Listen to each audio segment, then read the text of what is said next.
Hello ಕರ್ನಾಟಕದ ಜನತೆ, welcome back to our YouTube channel updates Kannada. So ಬರೋಬ್ಬರಿ 2 ಲಕ್ಷ ಮಹಿಳೆಯರಿಗೆ ಗೃಹಲಕ್ಷ್ಮಿ ಯೋಜನೆ ಕ್ಯಾನ್ಸಲ್ ಆಗಿದೆ. ಸೊ IT ಡಿಪಾರ್ಟ್ಮೆಂಟ್ ಕಡೆಯಿಂದ ಒಂದು ಬಿಗ್ ಶಾಕ್ ಸಿಕ್ಕಿದೆ. ಸೊ ಹಾಗಿದ್ರೆ ಯಾವ ಮಹಿಳೆಯರ ಗೃಹಲಕ್ಷ್ಮಿ ಯೋಜನೆ ಹಣ ಬರೋದು ಬಂದ್ ಆಗುತ್ತೆ, ಸಂಪೂರ್ಣ ಮಾಹಿತಿನ ಈ ವಿಡಿಯೋದಲ್ಲಿ ತಿಳಿಸ್ಕೊಡ್ತೀನಿ. ಸೊ 2 ಲಕ್ಷ ಮಹಿಳೆಯರಲ್ಲಿ ನೀವು ಏನಾದರೂ ಇದ್ದೀರಾ ಇಲ್ವೋ ಅಂತ ತಿಳ್ಕೊಬೇಕಂದ್ರೆ ಈ ವಿಡಿಯೋನ ಡೀಟೇಲ್ ಆಗಿ ಎಲ್ಲೂ ಮಿಸ್ ಮಾಡದೆ ನೋಡಿ. ಸೊ ಬನ್ನಿ, ವಿಡಿಯೋನ ಸ್ಟಾರ್ಟ್ ಮಾಡೋಕ್ಕಿಂತ ಮುಂಚೆ ನೀವೇನಾದರೂ ನಮ್ಮ ಚಾನಲ್ಗೆ ಸಬ್ಸ್ಕ್ರೈಬ್ ಮಾಡ್ಕೊಂಡಿಲ್ಲ ಅಂದರೆ ದಯವಿಟ್ಟು ಚಾನಲ್ಗೆ ಸಬ್ಸ್ಕ್ರೈಬ್ನ ಮಾಡ್ಕೊಳ್ಳಿ. ಕ್ಲಿಯರ್ ಕಟ್ ಮಾಹಿತಿ ಗೊತ್ತಾಗಬೇಕಂದ್ರೆ ಎಲ್ಲೂ ಸ್ಕಿಪ್ ಮಾಡೋಕ್ಕೆ ಹೋಗಬೇಡಿ. ಇದೊಂದು ಭರ್ಜರಿ ಎಕ್ಸ್ಕ್ಲೂಸಿವ್ ನ್ಯೂಸು. ಸೊ ಎಲ್ಲ ಗೃಹಲಕ್ಷ್ಮಿಯರು ನೋಡಲೇಬೇಕಾದಂಥ ನ್ಯೂಸ್ ಇದು. ಸೊ ಬನ್ನಿ, ವಿಡಿಯೋನ ಸ್ಟಾರ್ಟ್ ಮಾಡೋಣ. ಸೊ ಹೌದು ಸ್ನೇಹಿತರೆ, ಬರೋಬ್ಬರಿ 2 ಲಕ್ಷ ಫಲಾನುಭವಿಗಳ ಗೃಹಲಕ್ಷ್ಮಿ ಯೋಜನೆ ಬಂದಾಗಿದೆ. ಸೊ ಏನಕ್ಕೆ ಬಂದ್ ಮಾಡಿದ್ದಾರೆ? ಸೊ IT ಡಿಪಾರ್ಟ್ಮೆಂಟ್ ಕಡೆಯಿಂದ ಇದು ಎರಡು ಲಕ್ಷ ಗೃಹಲಕ್ಷ್ಮಿ ಯೋಜನೆಯ ಹಣನ ಬಂದ್ ಮಾಡಿರೋದು. ಸೊ ಏನು ರಾಜ್ಯದ ಕಾಂಗ್ರೆಸ್ ಸರ್ಕಾರದ ಪಂಚ ಗ್ಯಾರಂಟಿ ಯೋಜನೆಗಳಲ್ಲಿ ಒಂದಾದ ಗೃಹಲಕ್ಷ್ಮಿ ಯೋಜನೆಗೆ ಸದ್ದಿಲ್ಲದೆ IT ಶಾಕ್ ನೀಡಿದೆ. ಸೊ ಇನ್ನು ಮುಂದೆ ರಾಜ್ಯದ 2 ಲಕ್ಷ ಫಲಾನುಭವಿಗಳಿಗೆ ಗೃಹಲಕ್ಷ್ಮಿ ಯೋಜನೆಯ ಫಲ ಸಿಗೋದಿಲ್ಲ.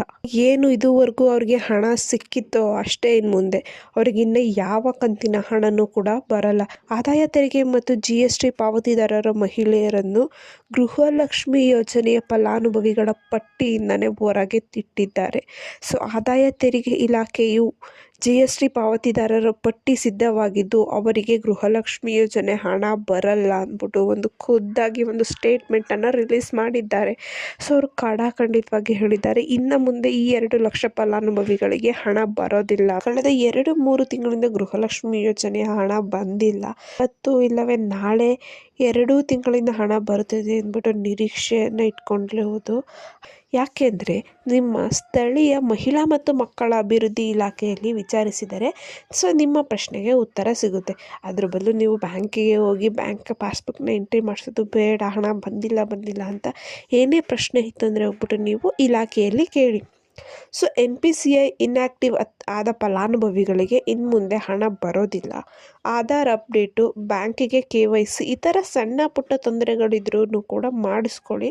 ಸೊ ಮಾಡಿಸ್ಕೊಂಡಿಲ್ಲ ಅಂದರೆ ಅಪ್ಡೇಟು ನಿಮಗೆ ಯಾವುದೇ ಹಣ ಬಂದು ಖಾತೆಗೆ ಜಮಾ ಆಗಲ್ಲ ಅಂದ್ಬಿಟ್ಟು ಸ್ವತಃ ಲಕ್ಷ್ಮೀ ಹೆಬ್ಬಾಳ್ಕರ್ ಅವರು ತಿಳಿಸಿದ್ದಾರೆ.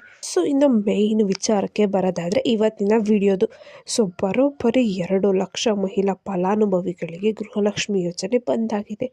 ಸೊ ರಾಜ್ಯದಲ್ಲಿ 1.28 ಗೃಹಲಕ್ಷ್ಮಿ ಫಲಾನುಭವಿಗಳು ಇದ್ದು ಅವರಲ್ಲಿ ಸರಿಸುಮಾರು 2 ಲಕ್ಷ ಮಹಿಳೆಯರು IT ಮತ್ತು GST ಕಾರಣದಿಂದಾಗಿ ಅವರನ್ನು ಈ ಯೋಜನೆಯಿಂದ ಕೈ ಬಿಡಲಾಗಿದೆ ಎಂದ್ಬಿಟ್ಟು IT ಡಿಪಾರ್ಟ್ಮೆಂಟ್ ಅವರು ತಿಳಿಸಿದ್ದಾರೆ. ಸೊ ಅಂಥವ್ರಿಗೆ ಉಳಿದ ಮಹಿಳಾ ಫಲಾನುಭವಿಗಳಿಗೆ ತೊಂದರೆಯಾಗುತ್ತದೆ. ಆದ್ದರಿಂದ ಅಂತಹ ಮಹಿಳೆಯರನ್ನು ರಾಜ್ಯ ಸರ್ಕಾರವು ಕೈ ಬಿಟ್ಟಿದೆ ಎಂದ್ಬಿಟ್ಟು ಸರ್ಕಾರ ತಿಳಿಸಿದೆ. ಸೊ ಹಾಗಾಗಿ IT ಮತ್ತು GST ಪಾವತಿ ಮಾಡ್ತಿರೋ ಮಹಿಳೆಯರನ್ನು ಗೃಹಲಕ್ಷ್ಮಿ ಯೋಜನೆಯಿಂದ ಕೈ ಬಿಡಲಾಗಿದೆ. ಸೊ ಫಲಾನುಭವಿಗಳ ಪಟ್ಟಿಯಿಂದ ಅವರಿಗೆ ಅಧಿಕೃತವಾಗಿ ತೆಗೆದು ಹಾಕಿದ್ದಾರೆ. ಸೊ ಇದನ್ನು ಹೀಗೆ ತೆಗೆದು ಹಾಕಿ ಅಂತ ಸ್ವತಃ ಲಕ್ಷ್ಮೀ ಹೆಬ್ಬಾಳ್ಕರ್ ಅವರು ತಿಳಿಸಿದ್ದಾರೆ. ಇನ್ನು ಮುಂದೆ ನಿಮಗೆ ಯಾವ ಕಂತಿನ ಹಣನೂ ಕೂಡ ಜಮಾ ಆಗಲ್ಲ.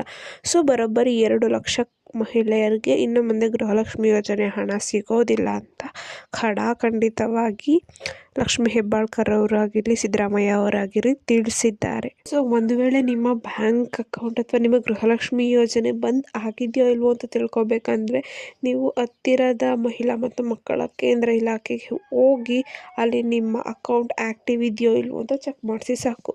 ಏನಾದರೂ ನಿಮ್ಮ ಗೃಹಲಕ್ಷ್ಮಿ ಯೋಜನೆ ಅಕೌಂಟ್ ಇನ್ಆ್ಯಕ್ಟಿವ್ ಇತ್ತು ಅಂದರೆ ಸೊ ನಿಮ್ಮ ಅಕೌಂಟನ್ನು ಅವರು ಕೈ ಬಿಟ್ಟಿದ್ದಾರೆ ಅಂತ ಅರ್ಥ, ಅಥವಾ ನಿಮಗೆ ಗೃಹಲಕ್ಷ್ಮಿ ಯೋಜನೆ ಹಣ ಬರೋದಿಲ್ಲ ಅಂತ ಅರ್ಥ. ಸೊ ಈ ಮಾಹಿತಿ ನಿಮಗೆ ಇಷ್ಟ ಆಯಿತು ಅನ್ಕೊತೀನಿ. ಇಷ್ಟ ಆದರೆ ದಯವಿಟ್ಟು ಚಾನಲ್ಗೆ ಸಬ್ಸ್ಕ್ರೈಬ್ನ ಮಾಡ್ಕೊಂಡು ವಿಡಿಯೋನ ಆದಷ್ಟು ಎಲ್ಲರಿಗೂ ಶೇರ್ ಮಾಡಿ ಅಂತ ಹೇಳ್ತಾ, ವಿಡಿಯೋಗೆ ಇನ್ನೂ ಲೈಕ್ ಕೊಟ್ಟಿಲ್ಲ ಅಂತ ದಯವಿಟ್ಟು ವಿಡಿಯೋಗೆ ಲೈಕ್ ಕೊಡಿ.